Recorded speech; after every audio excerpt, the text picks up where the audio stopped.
Hey, y'all. Happy Friday. So, I am so excited about where we're going today.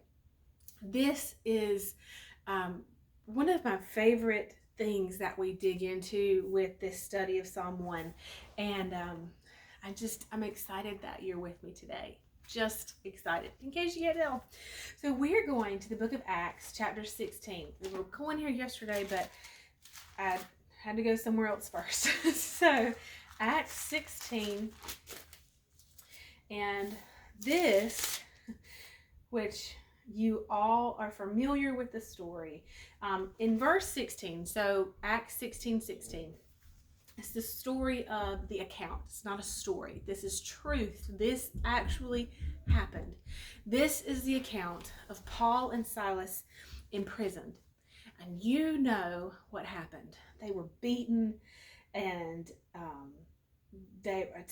verse 22, the crowds joined in on the attacks on them, and the rulers tore the clothes off of them and commanded that they be beaten with rods. And when they had struck them with many blows, they threw them into prison, charging the jailer to keep them safe. He, having received so strict a charge, put them into the inner prison, the dungeon, and he fastened their feet with stocks.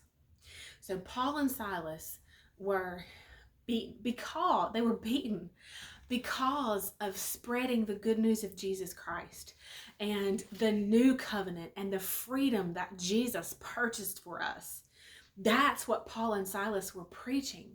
And they were beaten and thrown in jail. And the rulers were so specific. They charged the jailer so adamantly, keep them safe, guard them. He didn't want them to escape.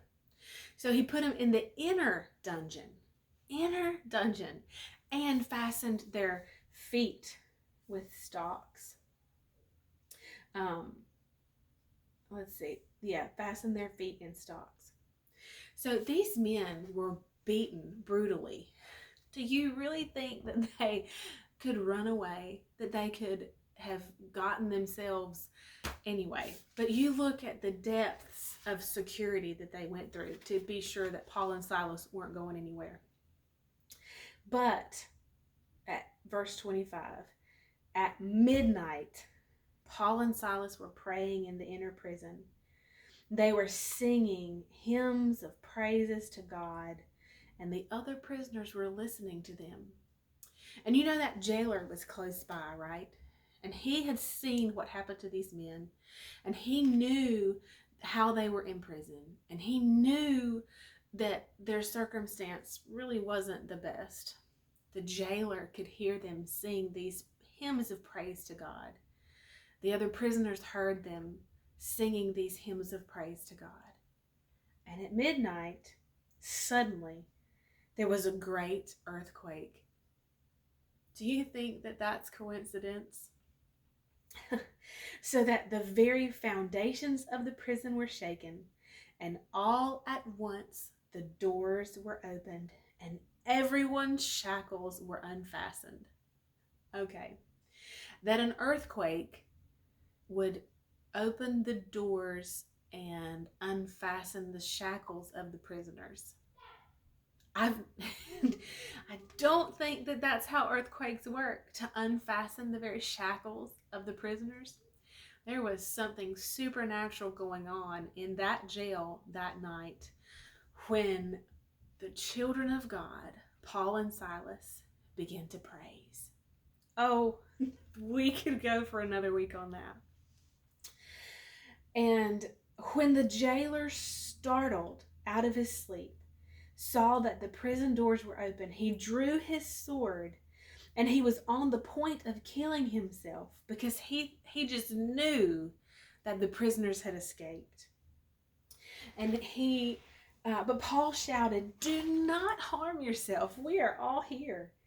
And the jailer called for the lights, and he rushed in, trembling and terrified, and he fell down before Paul and Silas. And he brought them out of the dungeon, and he said, "Men, what is necessary for me to do that I may be saved?" That is key. What is it that I must do to be saved? I see firsthand the goodness of your God, the power of your God, the attention that your God, the love that he has on you. What must I do to be saved? And that's the point of all of this. That's the point of what we've been digging into this week, taking apart that verse 5, and that the wicked, the ungodly, those living disobedient without God, they shall not stand in the judgment with the righteous.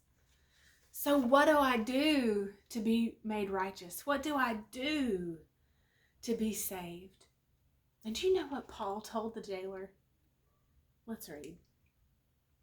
Verse 31, and they answered, believe in the Lord Jesus Christ.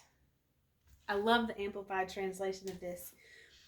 Give yourself up to him. Does that sound like surrendering, yielding, being submissive? Submit. Give yourself up to him. Take yourself out of your own keeping and entrust yourself to his keeping, and you will be saved. You and your household. You know, and that's the heart of the Father. That's why Jesus came right there. Believe on the Lord Jesus Christ. Give yourself up to him. Take yourself out of your keeping and put yourself in his keeping.